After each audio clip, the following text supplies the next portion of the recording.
we are going to be discussing mental illness and horror movies. This is Rachel. Of course, Nikki and Maranda are also both here. But I'm going to go first, and the movie that I chose is The Babadook, which is probably one of my favorite horror movies of all time. So The Babadook came out in 2014. It was written and directed by Jennifer Kent, so I was already on board before I saw it, because it was written and directed by a woman. This was her very first movie, which is crazy to me. I did not because know it's that. a perfect, I mean, it's perfect. Yeah. I don't understand how she could increase from here. And so the star of the movie is Essie Davis, which anyone who listens to this who also watches Miss Fisher's Murder Mysteries, you know her as Miss Fisher. If you don't watch Miss Fisher's Murder Mysteries, you should, because it's amazing. Excuse me, what is that? Why have I never heard of this? Okay. So, Miss Fisher's Murder Mysteries.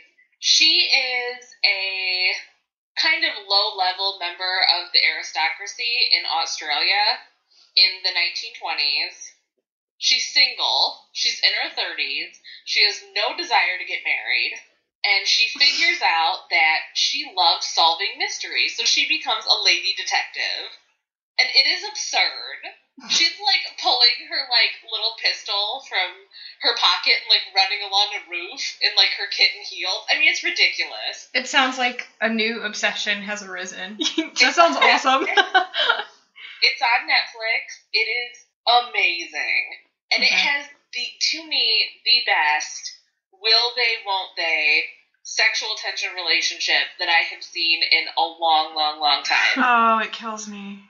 Oh my god, you'll love it. Oh, I can't wait. Anyway, Essie Davis, that's what most people know her from. She was also on Game of Thrones this past season. So, in The Babadook, she plays a single mother who has a son who is, 7 or 8, or actually he might be a little bit younger. He might be 6. And the son has a lot of behavioral issues. He is obsessed with the idea that there is this imaginary monster. He kind of makes his own weapons. He ends up taking one of the weapons to school, which of course gets him in big trouble. And one day he finds this book in his room about the Babadook and asks his mother to read it. And it's a pop-up book. It looks like a children's book, but as she's reading it, it starts to get more and more and more disturbing. Basically, the plot of the book is that the Babadook is this kind of imaginary, invisible creature, but as soon as you become aware that it exists, that's when it begins to torment you. So Sam, that's the little boy, he becomes convinced that the Babadook is real and is haunting their house. And he begins to not be able to sleep through the night, so of course then the mom isn't getting any sleep, and then strange things start to happen in the house. You know, your standard haunting, doors start opening and closing by themselves. Then worse things start happening. The mom finds broken shards of glass in her food. She blames the son. She says that, I know that you're doing this to me. And he's like, no, it's the monster, it's the monster. And she won't believe him. So she ends up ripping up the book and throwing it in the garbage. Well, of course, the next day she goes out to the front door, and right on the doorstep is the book put back together. Only now there's more pages. And in the additional pages, it shows her murdering their family dog, murdering her son, and then killing herself. And she, of course, gets really upset. She goes to the police, but, they don't believe her. It's a book, right? Mm. And so she becomes basically a shut-in. She starts to lash out at her son. She starts to become pretty verbally, emotionally abusive towards the son. At this point in the movie, we find out that the reason she's a single mother is because the night she went into labor, her husband was driving her to the hospital, and they were in a horrible car accident, and he died. And she and the baby obviously made it. She begins to see visions of her dead husband, who tells her that he will come back to her if she kills the son.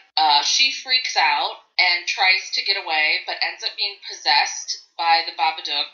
She does kill the dog, so if animal deaths bother you, you can see it coming. I mean, I figured out the dog was about to die and closed my eyes. She tries to kill her son. He outsmarts her and lures her into the basement and knocks her out. When she wakes up, the son has tied her up, and she tries to attack him again, and he responds by hugging her and telling her that he loves her over and over and over.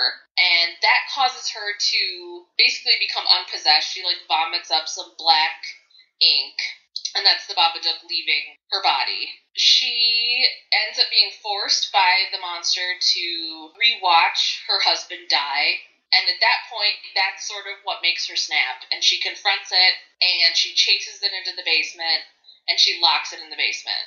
And then at the end of the movie, the Babadook is still living in the basement, and she goes down to feed it every once in a while, and it tries to attack her, but she manages to repel it. And that's how the movie ends. So, the Babadook is a metaphor for grief. Throughout this whole movie, Amelia, that's the mother's name, she never deals with her husband's death. It becomes like you really start to notice she won't touch her son. She never hugs him. She never kisses him. It becomes increasingly clear that she almost blames him for the husband dying. Like, if you hadn't been born that night, we wouldn't have been in the car, and he would still be here. You find out that the basement, which is where she ends up becoming unpossessed by the Babadook, and then where the Babadook is trapped, is where she hides all of her husband's things. And the son is not allowed to go down there. His violin is down. He was a violinist. His violin is down there. His suit coat, all of that kind of things. And it just, to me, I think I even cried a little bit at the end of the movie. It was just such a good examination of grief and how grief can overtake your life. I mean, this woman completely lost control. Like, no wonder her son had problems. And what finally forces her to become unpossessed is having physical contact with her son. You know, realizing that her son loves her and that she loves him. And that they're the only two people who have been through this same situation. I mean, they both lost somebody. Even though the son doesn't remember the father, you know, he feels that loss too, just like the mom does. And in the end, of course, the symbolism is that you can push grief down. Like, she traps the Babadook, but you can never really get rid of it. You can control it, and it has its place, but every once in a while you have to let yourself feel those emotions. And I mean, this movie was just so good. It was so effective. It was really subtle. I thought the metaphor, you can enjoy it as just a horror movie and not dive deeper into it. But of course I love anything that has a deeper meaning. And it was just really great. It was well acted, well written, well directed. A really good portrayal of what grief is like and what it's like to lose someone so quickly. And then just the dangers of not dealing with that kind of thing and how you just spiral down and down and down, and grief just has its tendrils that in the end, I mean, reach out and get the dog and almost get the son and almost get the mom. It really should have been nominated for an Oscar, but that's another discussion. Yeah, they'll never do that with a horror movie almost. No. Well, it's kind of incredible. A lot of people hate that movie. It's not well liked in the horror community, and I don't get that. I think it's pretty divisive. I mean, I don't really understand how you could not like it, but I know people who love it and people who hate it. Like I said, even if you don't want to go into the deeper meaning, it's still a really good, scary movie. It is. It's fantastic. It's very unique, too. Like, Yeah. I've never... Well, you know, there is the haunted object sort of thing that we see. It's usually like the doll, you try to throw it away, and then it shows up in your room the next day. Well, but this storybook thing was very unique. Yeah. I really liked that. I just thought of this. Isn't it kind of a similar thing as Sinister? Like, once you see it, it comes after you. Is that the same concept as Sinister? It reminded me more of, like, The Evil Dead. Like, once you read the book, it comes to life. And that's the thing, is once you're aware of the Babadook, it comes to life. Mm-hmm. So, I mean, and that was kind of the thing, is once she started to admit to herself that she was grieving and that she really hates her son, is when all of the bad things start to come in, because she's trying to not deal with those feelings. Mm-hmm. Yeah. Well, I remember when I watched this with my parents, and I remember we were all thinking, like, I swear I've heard of this. I heard of the Babadook, and we did so much research, and it actually isn't it isn't a story, and we were all convinced by the end of that movie that we had all heard of it at some point in time. I mean, it was, I don't know how that happened, but it was phenomenal. It does sound like that. Like when you're done watching The Conjuring 2, you go, what's the Crooked Man? I know I've heard of that. Yeah. It was the same with the Babadook, Babadook, whatever. Oh no. It's just a very present kind of folkloric sort of character. Yeah. And the voice that you hear. Oh my god. Yeah. Yeah, his voice is very creepy, and I wish it was a real book because I would definitely buy it. Yeah. Oh yeah, I would too. I know Paul has the collector's edition of the DVD, and it looks like a storybook, but I don't know. I think it has the actual book on. If you open the front cover, there's a few pages that are the storybook. That's cool, and it's really cute. That's cool. But they should have done that. Pop-up book. Yeah. Well, you would think that they would do something like that. I mean, Stephen King had the whole book from the Dark Tower series that he sold at Comic-Con and everything, and he's selling them now just randomly. But you'd think they would do something like that because I'm sure they could make good money off of it. I mean, it's a really cool idea. It is. I mean, and it was so critically acclaimed. I'm just still bitter that it wasn't nominated for an Oscar, guys. Yeah. I'm so mad about it. And that Essie Davis wasn't nominated because both she and the movie totally deserved it. Mm-hmm. Yeah, it's very much an Oscar material movie. It's very solidly themed and acted, and the style is just beautiful. Mm-hmm. But it's a horror movie, so it's a horror movie. Yeah. Isn't Silence of the Lambs the only movie that's ever been nominated? The Exorcist didn't that win? The Exorcist was nominated. It didn't win though. I don't think it was nominated for The Exorcist. I didn't know that. I thought the Silence of the Lambs was the only one that's ever been. Did Silence of the Lambs win? This is the only one that's ever won. Okay. But it's not straight up horror. Right. It's still a thriller. Thriller. Yeah. Oh, and he just died. We can cut this out, but the director of Silence of the Lambs just died today. No. Today? That's so sad. Hey. Stephen King put it on Twitter. I'm not on Twitter. We just had a discussion about this. I hate Twitter now. I can't stand it. Our Twitter is dead at this point. I only follow people who think the same way I do. Same. Isn't that what the internet's for? Right? And then bitter arguments and no resolution. Yeah. Rachel, so what do you think in terms of if someone didn't see this movie as a metaphor for grief or depression and just took it at face value, what do you think the mechanics of the demon are? It has some very unique things. Do you think it's a demon, or what is it? I think it would be more like a demon. Mm-hmm. And I think then you could just view it as kind of your standard haunting movie. There's this demon, and once you're aware of it is when he begins to haunt you and possess you. I mean, I could see, I'd say more like a demon. He's not really a ghost. He's more demon-like.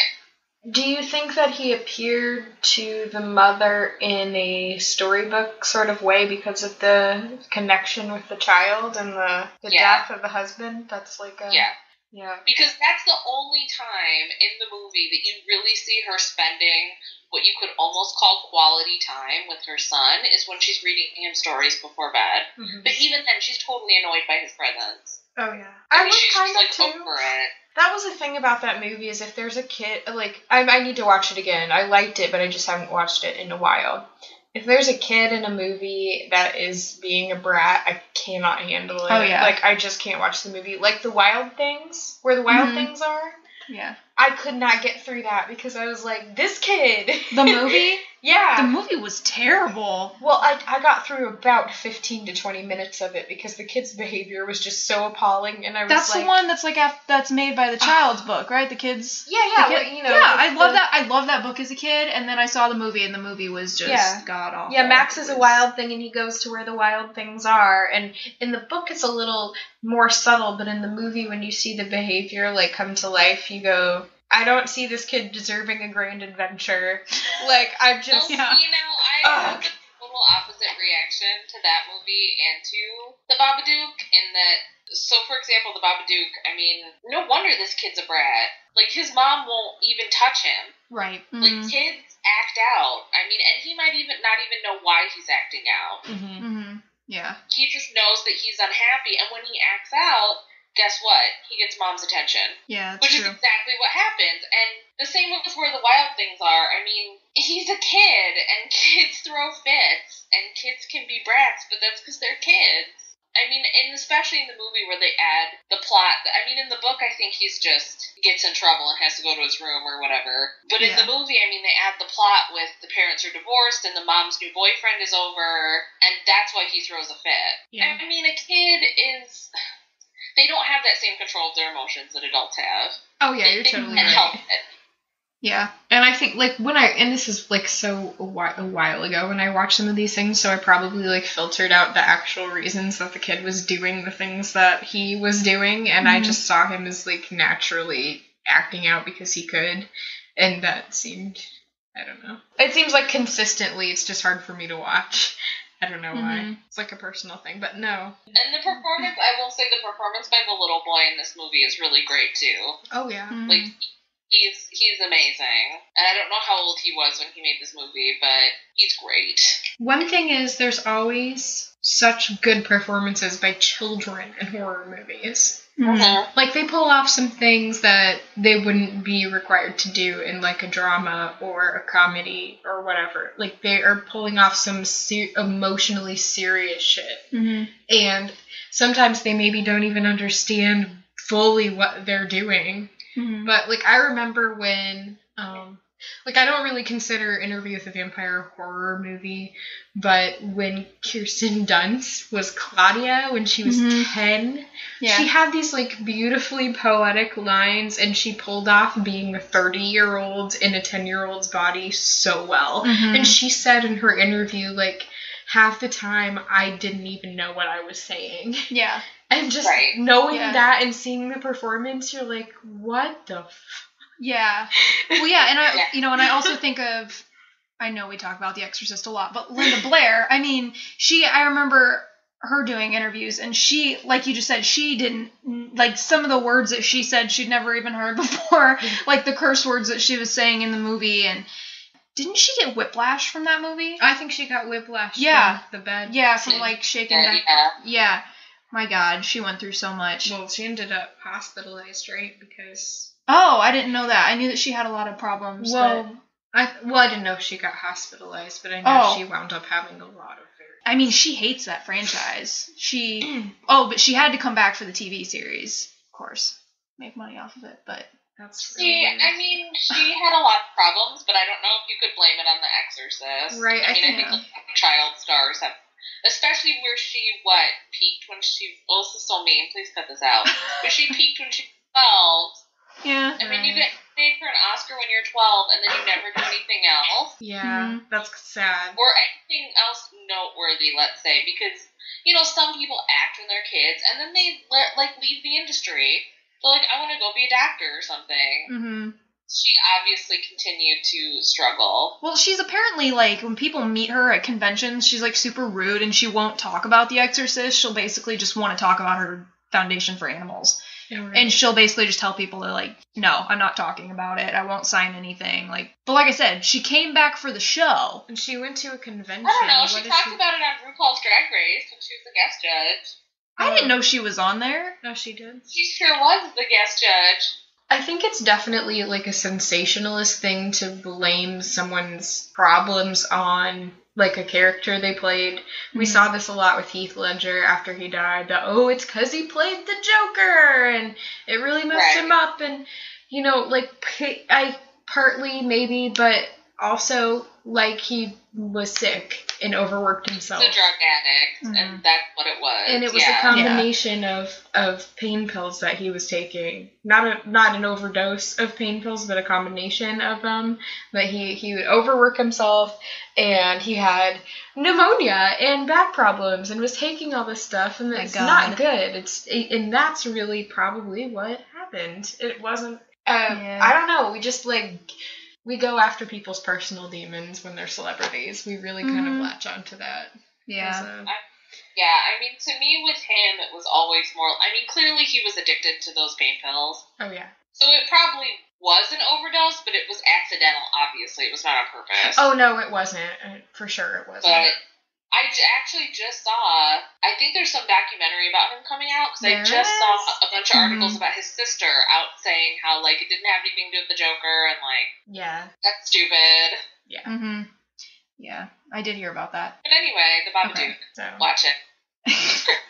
And watch Miss Fisher, even though it's not horror. It's so good and it's so fun. I put it on my Amazon list while you were talking. Do you have Netflix? I think it's on Netflix too. Oh, I do, yeah. But if I really love it. Amazon, it just relaxes you. It just carries, like, the costumes are fabulous, and she's great, and she's, like, sleeping with all these men, and like, doing what she wants, and then also, like, solving murders. And, like, looking fabulous while doing it. I think I like it already. That sounds like everything that I would ever want in a show. It's so great. Yeah, that sounds fantastic. So, okay, do we want... Miranda, what do you pick? I'll go. I'm next. Okay, so I picked Split. Okay. Yay! I didn't see it. I love this movie so much.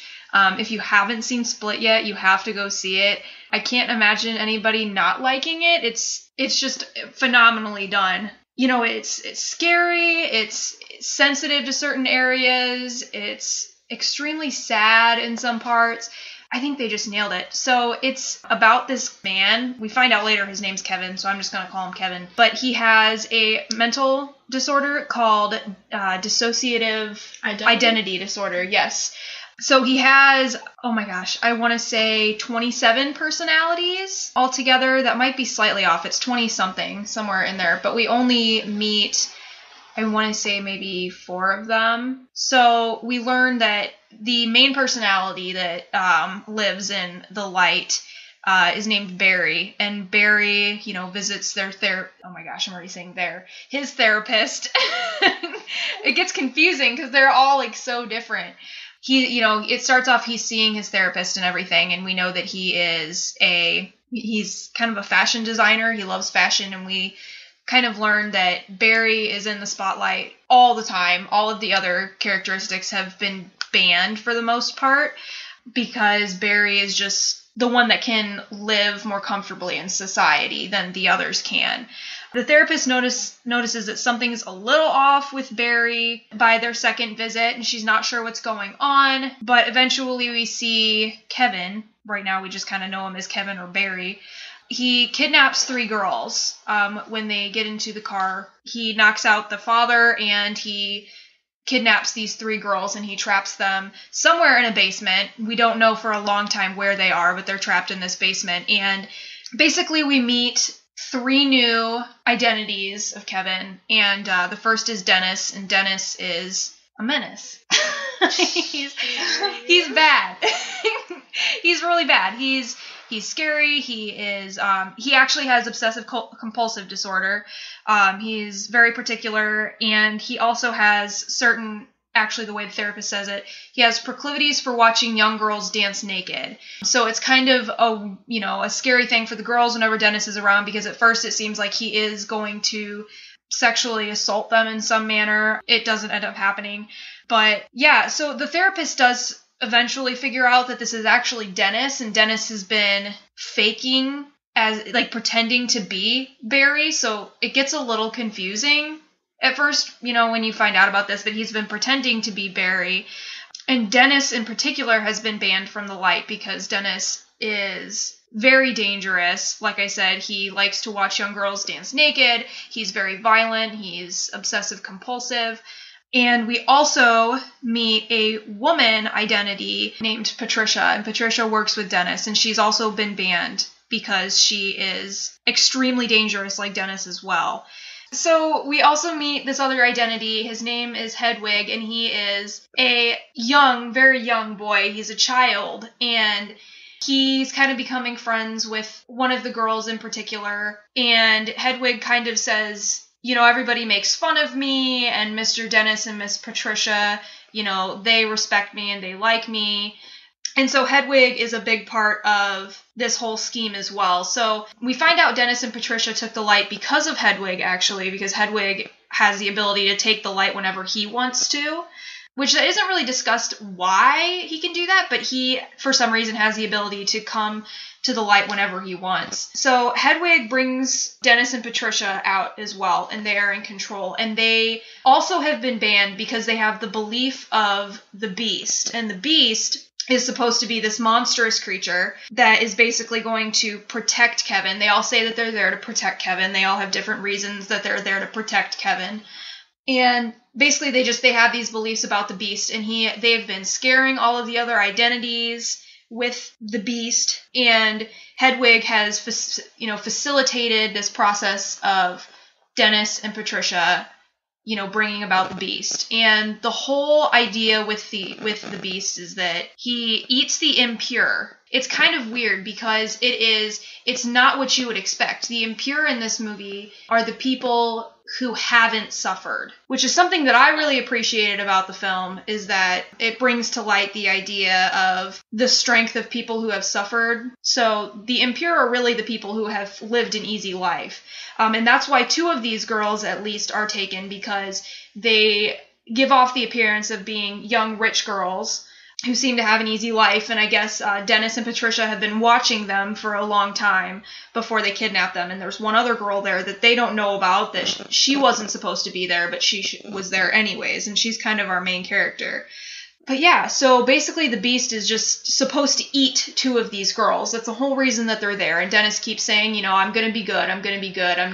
You're here for him. You're not here for me. So eventually they do try to break out, but it doesn't work. And they try it twice and they just get separated. So our main girl is left on her own, and she tries to use Hedwig to get out, and Hedwig kind of figures it out, and there's, a whole scuffle and everything. But eventually, one of the crazy things about this is that the Beast does come, and the Beast is kind of a supernatural being.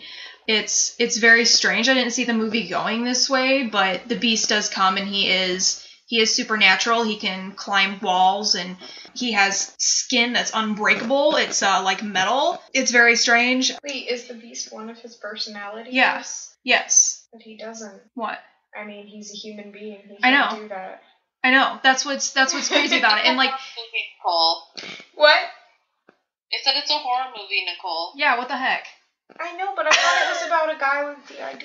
Yeah, but it's like, okay. So a big part of this movie is their therapist is actually doing a lot of, I don't even know what they're called, like discussions with lectures. She's doing a lot of lectures and writing papers about all of these different identities within Kevin, because first of all, DID is very controversial, and they mention that a lot in the movie, and it actually is in real life. It's a very controversial disorder, and her belief is that these people really do become these identities, that they completely and totally transform. One of his identities, we find out towards the end of the movie, because he has videos of all of them on his computer, one of them has diabetes, and she has to take insulin shots. And yeah, so that is what the therapist is like trying to do. And Barry says at one point, "Is anybody listening, Doc? Like, is anybody interested in us?" And so that's like a huge part of it. So it kind of leads up to this moment where he does become the Beast. And it's all very symbolic. You would love it, because the Beast actually comes on a train.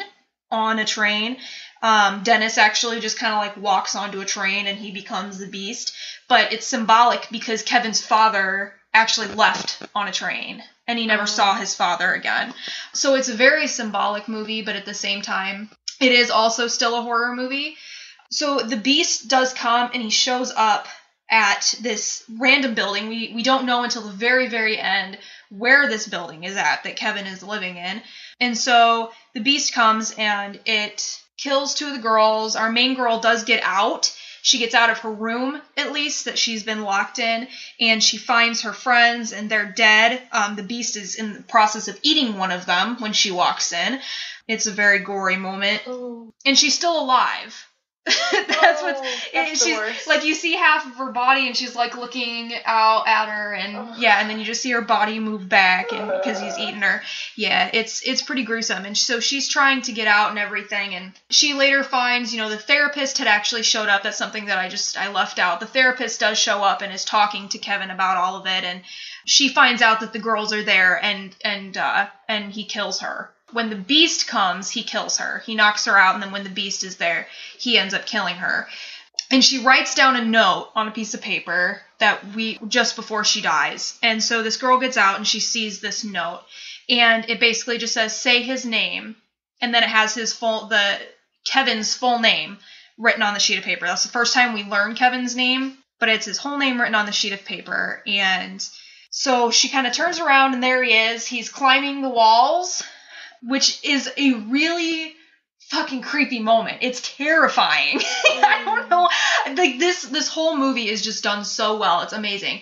But he's climbing the walls, and she's terrified. She's just standing there. She can't believe what's going on. She's been the only level-headed one this whole time. She's been calm through the whole situation. And here she is, and this guy's freaking climbing the walls. He's on the ceiling. And she's trying to say his name, and she's getting nervous, and finally, he's standing right in front of her, and he's about to come at her, and she finally says his name, which is Kevin Wendell Crumb, and she just says it with all this power, and you just see him, you almost just see, his whole insides just destroyed, because apparently when you say his name, it brings all of the personalities out. So she says his name, and actually the first one that comes out is Kevin's original personality, and he's massively confused. He doesn't understand what's going on, and he says, he thinks it's 2 years ago. He says, I just got off the train or something like that, and he's confused, and he says, wait, what day is it? And he asks, what happened to the doctor? And he realizes, oh my God, I did that, and I almost cried in this moment, because he looks at her and he says, there's a gun in my locker, and there's shells in there. He said, kill me. Please kill me. And I really, just the way he says it is really, really powerful, and so sad when he says it. And after that moment, all the personalities start coming out, and they're all kind of saying, we're going to work through this, or, oh my God, Dennis and Patricia are terrible, or oh my God, what is going on? And finally Dennis takes over, and the name doesn't work. Dennis has completely silenced Kevin, and out comes the beast, and now she has to deal with the beast. And I'm not going to give away the ending, just because the ending is so damn powerful, and it has some amazing themes of purity and what purity really means, especially in the sense of virginity, which is, it's such a powerful concept, and I want people to kind of experience the ending on their own. It's just so powerful. But the whole movie is done, I can't even begin to explain. The acting is just phenomenal. I can't even remember the actor's name, but he's the guy that plays. Oh my God, James McAvoy. Yeah, he plays. He plays young. He goes balls to the wall in this movie. Yeah. He's I don't care. I'm gonna go for it. Every acting decision I've ever wanted to make, I'm gonna make in this one movie. It's insane. It's phenomenal, and it's a lot of fun. Yeah, it's phenomenal. It truly is. It's almost like you have different actors there, but you don't. It's so well done. I don't even know how to begin to explain how well they nail this movie, especially with the whole idea of purity. That's something that really got to me. The idea that you're impure if you haven't dealt with any problems in your life. That purity and strength comes from struggle and pain. That's just something that I really appreciated. Were you going to say something? Oh, I heard that this movie's been, very controversial as far as the portrayal of an individual DID. Mm-hmm. I don't know I can't remember if it's that people feel that it's stereotypical or portrays someone with DID as a monster or whatever. Do you think that you got that message out of that, or do you feel you can talk about it, or what's up with it? I haven't seen it, and I don't know. Yeah. I don't have an opinion on it. I just wonder. Well, I think this is why I wanted to do this episode, is because this is such a controversial issue in horror movies. The second that mental health is portrayed in horror movies, people freak out, which I have very strong feelings about it because I'm actually going into mental health care. It's like the most important thing to me. And so, I don't get the issue with it. Me personally, I don't see this portrayal as evil. I don't look at people with mental health problems and think that they're dangerous people. And I also don't think that horror movies contribute to fears. I think we said in the first episode we talked about this, that horror movies kind of express the fears that are already present in our society. So I think more than anything, it just shows that we still have this fear of people with mental health, but it's also something that is very unknown to people. We don't talk about mental health. It's a taboo subject. And so people are very uncomfortable with it because they don't understand it. Do horror movies give the whole story? No. You're not going to get the whole story unless you go into a psychology class. You're not going to get it from anywhere. You're not going to get it from any movie. Even then, you're not going to get it from, completely from your psychology class because, one, it's something that hinges on an individual's experience. Right. And two, even clinically, our definitions and our understanding of various mental health issues are evolving constantly. Oh, yeah. They're ever changing. I mean, there's always a lot of issues. And, mental health is kind of becoming this, instead of like a categorical sort of thing, like, yes, you have it, no, you don't have it, it's becoming more of like a spectrum. We're becoming more understanding of the fluidity, I don't know. really? Yeah. I mean, I don't know if fluidity is the correct word, so forgive me if I use that wrong. Well, kind of like that we exist on a spectrum, that nothing is black and white, especially not our minds. And so, yeah, it's just, it is constantly changing. It's an ever-changing field, and I don't prescribe to this idea that horror movies add to this stigma. I don't agree with it. I personally actually don't know a lot of people who are scared of people with mental health problems. And I come from a family that loves horror movies and has always watched them.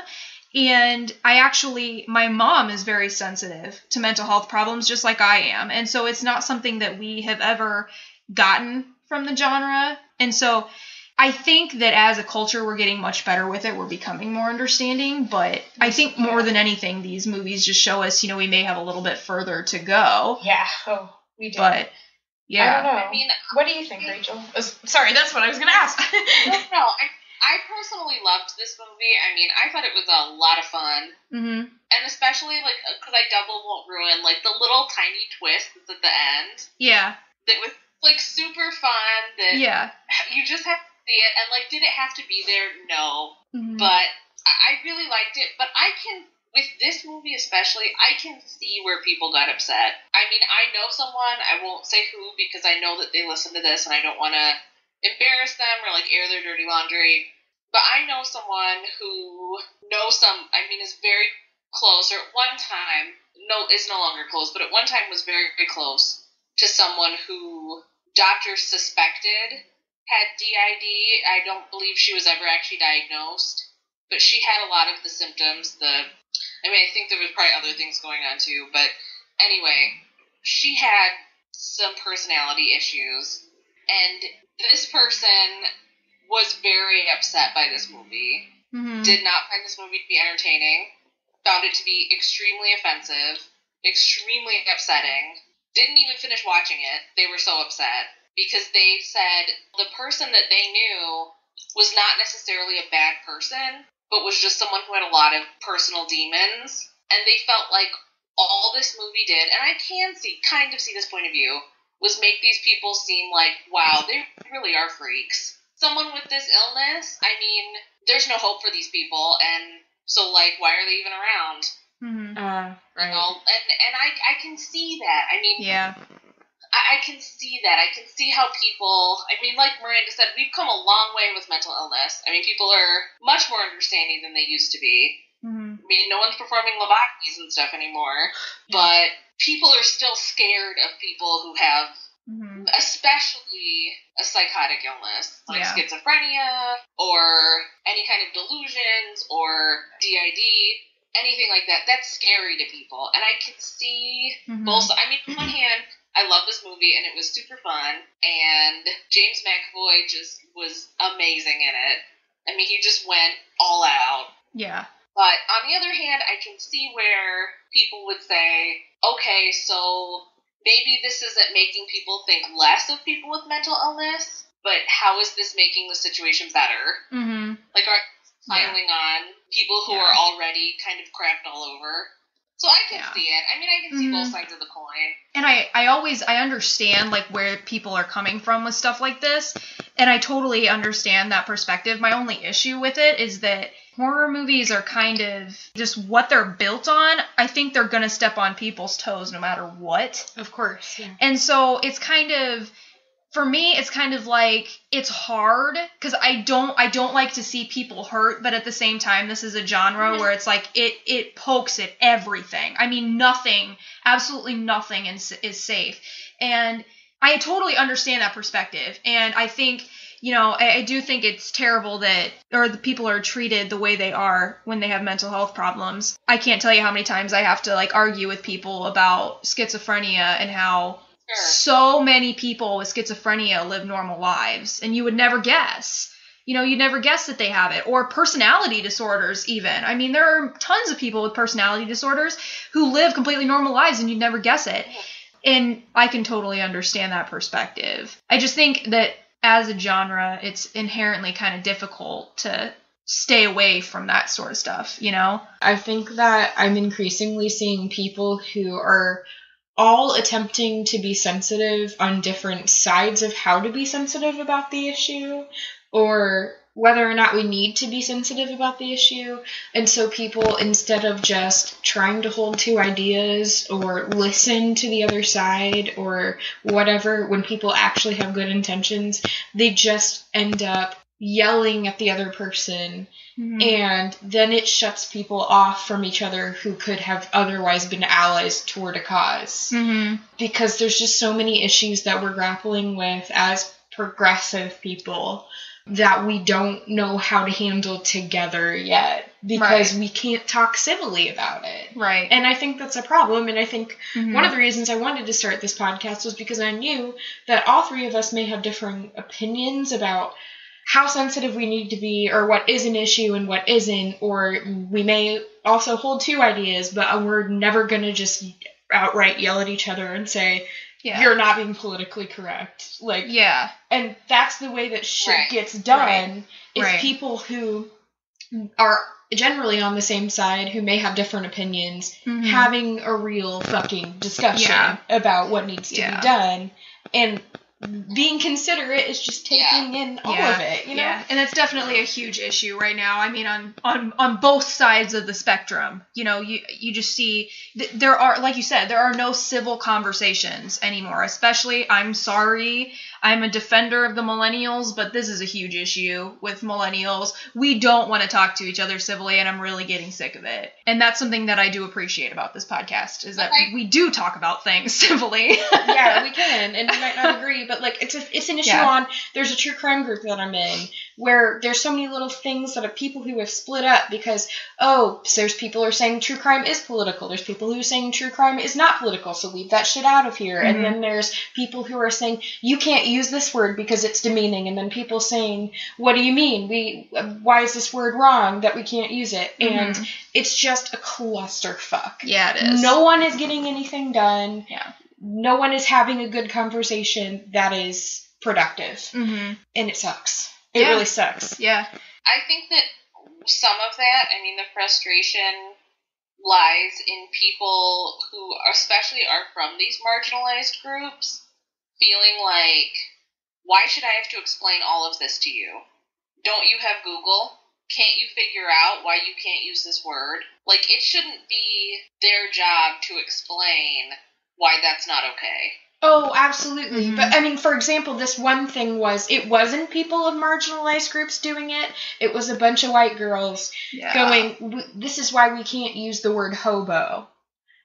Yeah. I haven't heard that one. Yeah, we can't use the word hobo because it's denigrating, I think that's the word, I'm using it correctly, to homeless people. But what if, I mean, it's just, there's a whole bunch of nuance that goes into it where it's not really about, that I guess homeless people would be, or lower class people would be a marginalized group. Yes, of course. But, I mean, the nuance of using that word, you can argue about it for hours and hours. Yeah. And it was like one of the girls used it in a live podcast, and the other one called her out, and then this huge explosion happened about whether or not we can use the word hobo, and people are yelling at each other, and it's like, it makes you want to quit. Yeah. Like, well, and I don't understand, like, I'm not somebody who is so, like, my opinions are not black and white, like so many people's are. I am almost constantly in a gray area. There are certain things that, yes, I am very black or white on, but the majority of things, it's always, I don't know everything. So, you know, who am I to say what the answer is? So I guess I have a hard time understanding people who do that, but I guess it's just a differing personality type or something. But I don't know. It's really hard to talk to people who are like that. Yeah. Who are like, no, this is the truth. I can see both sides of the issue, but it's like, it just is maddening after a while. Yeah. Yeah. I guess just back to the movie, like, the one thing with, you know, horror, like, oh, well, they explore every subject. I definitely agree, but to me, horror should be like what people say about comedy. Like, sure, in theory, you can make a joke about anything, but why punch down when you can punch up? Yep. Yeah. Which I think is people's argument with movies like Split. Yeah. People with mental illness are already so discriminated against and feared. Why even go there? Like, why not take on people who, like, for example, the movie Get Out took on people in the position of power, or at least not take on a group that's already crapped all over constantly. But again, I really like the movie, so I'm not like sitting on my like high horse here, because I also enjoyed the movie, so I guess I'm part of the problem. But, you know, I can see that argument. I can see both sides of the coin. On one hand, it's a movie, and it's fake. And I guess if you're dumb enough to really believe that this happened in real life, that's your problem. Yeah. But on the other hand, I can see where people say they already have a hard enough time. Why would you make it worse? I will definitely go see the sequel that they just announced. Oh. Yeah. I was gonna say it's kind of like that problem with the exploitation films in general. That's like thing. I mean, why do that? Why do that? You know, you're just making like porn. Like, yeah. It's. You're talking about what was it? Isn't there a movie that you can't? What is it? I Spit on Your Grave. You can't stand. Yeah. I haven't seen that in Rachel said there was a problem with that one, and then I watched it anyway. Guys, that movie is a huge piece of shit. It is. Like, don't even waste your time with humans. I did anyway. It's disgusting. I was wrong. It sucks. Dude, it's the worst. Why? I hardly even remember it. Okay, I think why would you do that to yourself? You have to read Men, Women, and Chainsaws. I have it. There's a whole chapter on exploitation movies. I haven't read it yet, but I have it. It's in my it's around here somewhere. I read it in college for a class, and it was so good. I can't wait to read it. Yeah, I'll have to check that out. And of course, she's the one that came up with the final girl. Oh, she's the one who came up with that term? She's the one that came up with that term. There's a whole chapter in the book. Wow. Yeah, so she has a section on... There's a section on the final girl, then there's a section on exploitation films, and then there's a section on revenge movies, and then there's a section on, I guess you could kind of call it, like, the male gaze in horror films. Right. And how, you know, even a lot of horror movies that would be considered, you know, kind of like proto-feminist or even a little bit feminist were really, they made an effort to make sure that all of the men watching could really feel sorry for the female protagonist. Because heaven forbid that we not include the men. Yeah. Those poor babies. Split. That was a good movie. Yeah, it was. It's kind of a difficult conversation, but it's something that I don't know. I spent a lot of time thinking about, because as somebody who's going into mental health and somebody who cares so much about it, it's kind of something that you have to think about a lot. And it's just, I mean, it's touchy. Like I said, I don't want to see anybody hurt. I don't like offending people, but I just think it's kind of difficult with the horror genre. Yeah. It is. And everyone has different thresholds of what's offensive to them. Right. I mean, to some people, this movie is like the person that I know. I mean, this movie was offensive. Yeah. I mean, they were offended by this movie because they had been through a similar situation with someone they knew. Yeah. Right? They had been personally affected by this illness with someone they knew. Oh, yeah, and that's where, I mean, as much as I talk about how this element of this horror film reflects this real-life issue, I mean, when we're talking about the literal situation, it's totally different. And that's why people can get upset, because it's like, no, you have really no idea what it's like. Right. Exactly. And it's not like that at all. And I think that was where they got really offended, is it's like, that's not how it really is, and you're just making people even more scared of this thing they don't understand. Yeah, definitely. But I did like it, and I'm excited for the sequel, especially, well, I won't ruin it, because Nikki hasn't seen it. Thank you. I appreciate that. Watch it. Yeah, you really, I think you'll love it, because it's extremely symbolic, the whole movie. I mean, it has so many underlying themes to it. It's phenomenal. Cool.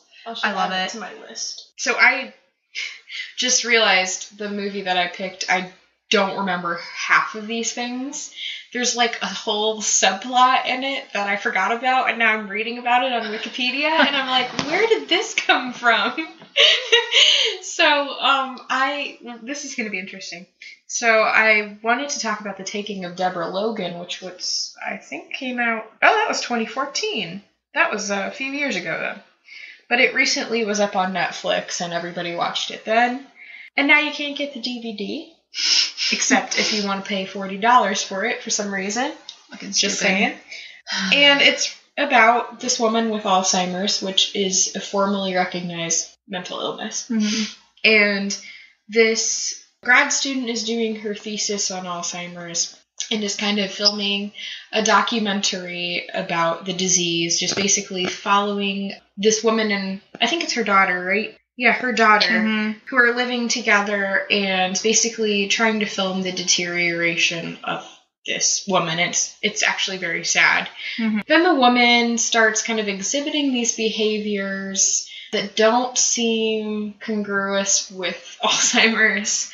And the doctor says, no, don't worry, these things are normal. It's freaky, but it's normal. It's what happens to people's brains. And they don't really understand a lot about Alzheimer's still. You know, there's no cure for it. It's just... So it kind of hovers in the realm of almost the... I don't want to say the supernatural, but like the medically... It's a medical mystery still. And finally... Deborah starts exhibiting these behaviors that are just absolutely not Alzheimer's. Like, you can't hover. Yeah. That's not an ability that you get when you get Alzheimer's, unfortunately. There's no perks like that. And it turns out that, and this is the subplot that I totally forgot was even involved, but basically... she used to be a switchboard operator, and she still has her old switchboard, which makes for a really good creepy time in a horror movie. And they, find her sitting at the switchboard, and she's speaking French and talking about snakes and sacrifices and all these things. Yeah. And then they're informed that this switchboard line that keeps getting rung, belonged to this local physician, Henry Desjardins, who disappeared after a series of cannibalistic ritualized murders of 4 young girls. Wow. And how I did not remember that is beyond me. But don't remember that either. So basically, she's possessed. It's not a mystery. I'm not giving anything away. You're not watching this. The funny thing is that without the supernatural stuff, the first 30 minutes of the movie is basically a documentary about a woman with Alzheimer's, and it's extremely saddening. Yeah. And then all this shit happens, and you're emotionally, confused. And it makes you a little more terrified, because I don't know... the director opens you up to this emotional state where you forget you're watching a horror movie, and then all of a sudden, oh shit, this really creepy stuff is happening, and you just don't know what to do. And I think that's very clever of the filmmaker. Yeah. Have either of you seen this? Have you both I've seen it. It's been a long time, though. Yeah, I saw it. And I knew Rachel saw it. So, basically, they think she's possessed by this demon, and she tries to abduct these girls, and she keeps disappearing. And I won't give away the ending, because there's a moment in it that is We're not going to talk about the, like... No, we're not. No. Oh. Because if you don't know that's there... Oh. That's like... I feel like everybody's seen it, though. I know. It's like everywhere but if on you social haven't media. seen it, for that one person who maybe hasn't seen it, I'm not going to give away this moment that happens at the end. Where it's just a very... I don't want to say realistic because it's about a possession and you see all these weird things happen. It's a very... The effects in it are subtle for most of the film, and there is one moment in it where it's... can you describe it without giving it away? I don't know. It just, every time I see it gives me chills. I mean, it's so short and quick. I mean, it happens so fast, and there's low lighting, which I think is super effective.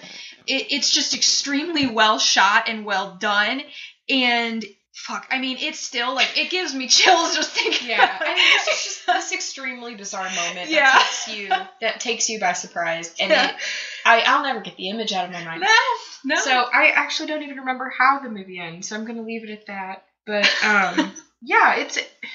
it's a good movie. Yeah. I don't know much to say about, like, I think it's interesting that they chose to do it about somebody with Alzheimer's. That's a very interesting approach to it, to a possession movie, because I really like the possession movies that are like mysteries where you don't know, although this one isn't really one of those, but the people in it don't know. Yeah.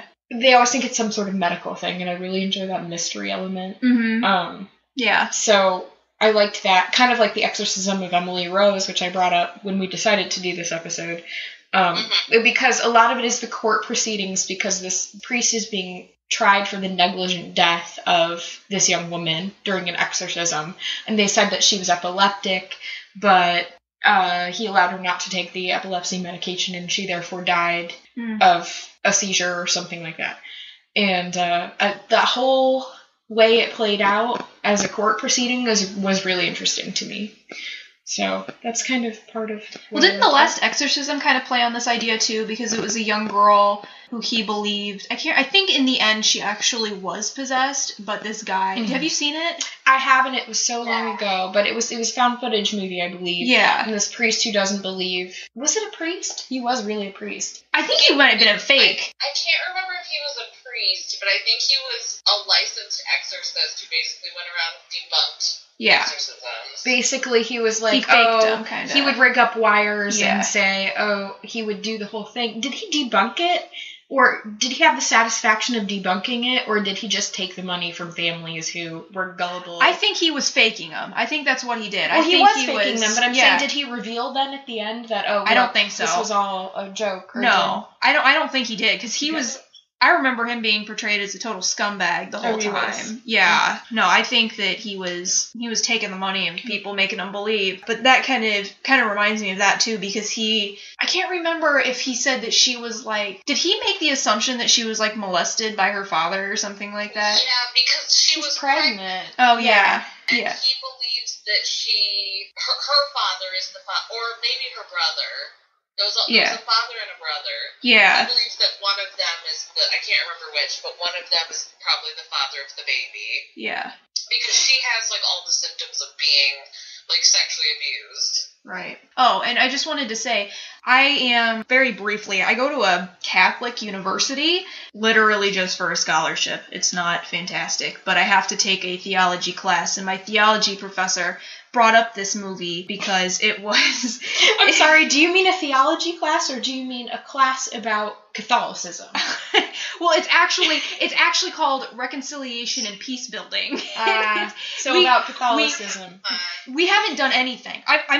We haven't done anything in the class, but she brought this movie into class, and she opened it up, and she was talking about how there were, like, ads for movies in it, and it's this movie about forgiveness and everything, and you open up the like little booklet that's in it, and the whole inside is an ad for The Last Exorcism, and it's the girl like bent over backwards with blood on her. It's kind of hilarious. But she was talking about how, like, you know, like the difference between the people in the book talking about Satan is like just a concept of evil rather than stuff like this, but she proceeded to say something like, I don't watch these movies. I think they're stupid. And I was like this close to being like, bitch. Alright. Yeah. Like, I was really close to saying, okay, really, why? Like, let's have a discussion about this. Because I don't think she's ever, like, watched them seriously in her life. No. You'd think that a theology professor would watch them and see, like, the underlying purposes of those movies. No, they're just stupid. I'm treading on dangerous ground, so never mind. Oh. If we need to cut this out, we can. Like an actual theology professor who studied multiple religions and focused on multiple religions may. But, I mean, there's some people who But are... I mean, if you go to a Catholic university, you're going to get a Catholic perspective. I And know. That's just the way it is. Oh, I know. Yeah, it's lovely. That's a lot of sarcasm there. Yeah, I just thought I'd share that kind of little... This is so hard. I'm not the Catholic. Well, I mean... My, practically mother-in-law is Catholic, so... Oh, my whole family on my dad's side is Catholic. Yeah. All right, well... I didn't really have anything else to say about the movie that I chose. I just... It was a good movie. It was good. Yeah, it was very good. Picking someone with Alzheimer's, or to focus on someone with Alzheimer's for possession movie was a good choice. It was a creative choice. Yeah. Because it does make you kind of question a little bit. Like, well, is she possessed? Or, like, is she just being weird because she has Alzheimer's and she's confused? And I thought it was good. Yeah, and, like, even though you know she is possessed, because otherwise why would you be watching that as a marketed horror movie? You still wonder, because... just the way it's made, it just makes you wonder anyway, which is like one of the best gifts of filmmaking, where it's like, okay, I've already told you that this is what it is, but now I'm still gonna make you like wonder, is this really what it is, even though I just said that outright. Yeah. So, do we have any closing remarks? Closing remarks? No.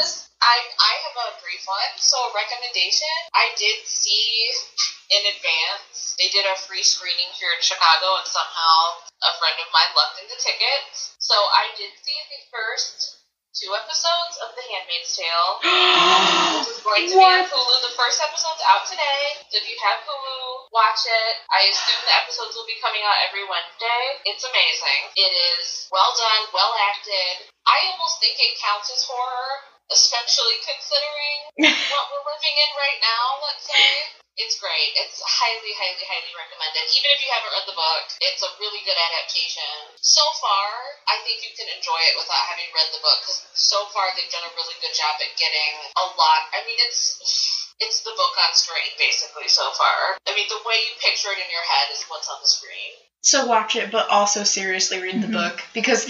Oh, yeah, I mean, of course read the book, but if you don't have time to read the book before you want to watch the show, I think you'd be okay watching the show and then reading the book. And it counts as horror, I think. I think it does. I mean, I had such an emotional response. I couldn't have read this book at a better time, because it was right after the election.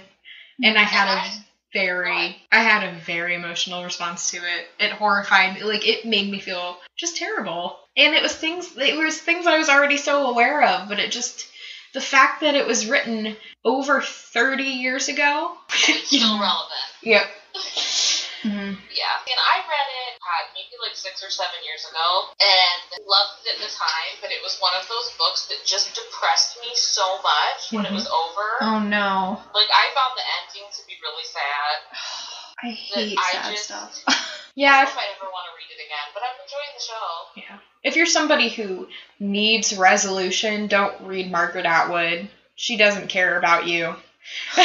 She doesn't care about your need for resolution at all. No. And sometimes, even if you know that and you're okay with it, you go, damn it, Margaret. Yeah. And this one, I'd say, is more, you can kind of make up your mind with this one. All I'll say about the ending is, I think you can make up your mind about what happened, and either way, it could be the right answer. It just depends on if you're a positive person or not, which I'm not. Oh, shit. That was an interesting episode. So next week, well, I guess next week. Next week.